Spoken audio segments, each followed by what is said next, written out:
Hey guys, welcome back to week 19 of the MIT Challenge, which is to learn MIT's 4-year computer science curriculum in 12 months without taking any classes or even being enrolled at MIT. And today I want to talk about some of the programming work I'm doing as part of the MIT Challenge. So in particular, one of the classes I'm doing right now is artificial intelligence, and it uses the language Scheme, which is based off of Lisp, in order to do all of the assignments. So all of the testing, all of the suites, all of the scripts I'm going to write are done in Scheme. Now, if you've never done any programming with Scheme or Common Lisp or any functional programming paradigm, it's very different from programming with C++ or Java or another object-oriented or imperative programming style, because you don't have a lot of the same tools that you would have had before, and in addition it forces you, or it really pushes you, to solve problems as if you're evaluating a mathematical function.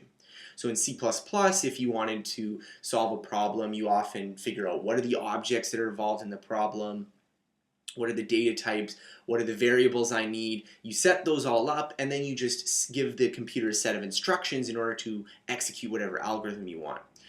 In contrast, a functional programming language like Scheme asks you to solve the problem recursively as if it were a mathematical function. So it avoids using a lot of data types and big data structures, and instead forces you to look at the problem as if you're evaluating this mathematical function recursively. So no while loops or for loops. Instead, you want to use functional recursion as your way of iterating over objects and as your way of evaluating algorithms. So not only is it a new language, so it has different syntax and different programming quirks about it, but Scheme is a very different programming paradigm. So right now I'm learning Scheme, and I'm learning it from scratch.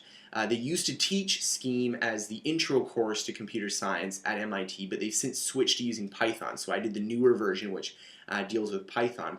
So this is going to be an interesting challenge for me to see if I can learn Scheme, which is not only a new language, but a very different paradigm of using computer science in a short period of time, so that I can execute the higher level programming assignments which are done in artificial intelligence. Now, I've allocated doing 3 days in addition to the day I've already spent on the AI assignments. So there's 6 problem sets, and they're not huge programming assignments. So a lot of the MIT programming assignments, you're not building huge pieces of software. Instead, you're building scripts to solve specific problems, and they have testing suites just to test those specific elements. Which makes sense, because if you're trying to learn a higher level idea like artificial intelligence, spending tons and tons of time building lower level elements which don't really contribute to your knowledge of that subject is not really very efficient. So it's good that MIT has built these libraries and these testing suites so you can focus just on programming in the higher level ideas instead of building all of the support structures that you'd need normally.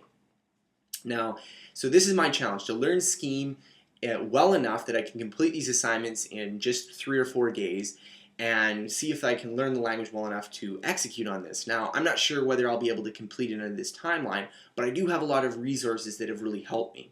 So one of the resources that really helped me is taking the Programming Paradigms lectures, which are available for free on YouTube from Stanford. These are from Stanford, not from MIT. And they have an entire subtopic devoted to understanding Lisp and understanding this programming paradigm from this functional perspective. So going through these lectures has really helped me understand at least how I should be thinking about the problem, and helping me think in this sort of perspective so I can ready myself for going through these programming challenges. So this is an interesting challenge that's coming up, and I'm going to be working on it for the next few days, so I'll hopefully be able to update you guys on how I'm coping with learning this new programming language and also this new programming paradigm, in addition to learning all the AI topics which are part of the course I'm taking right now. So thanks for watching this video, and I'll be updating you guys with more progress as the challenge progresses. Thanks.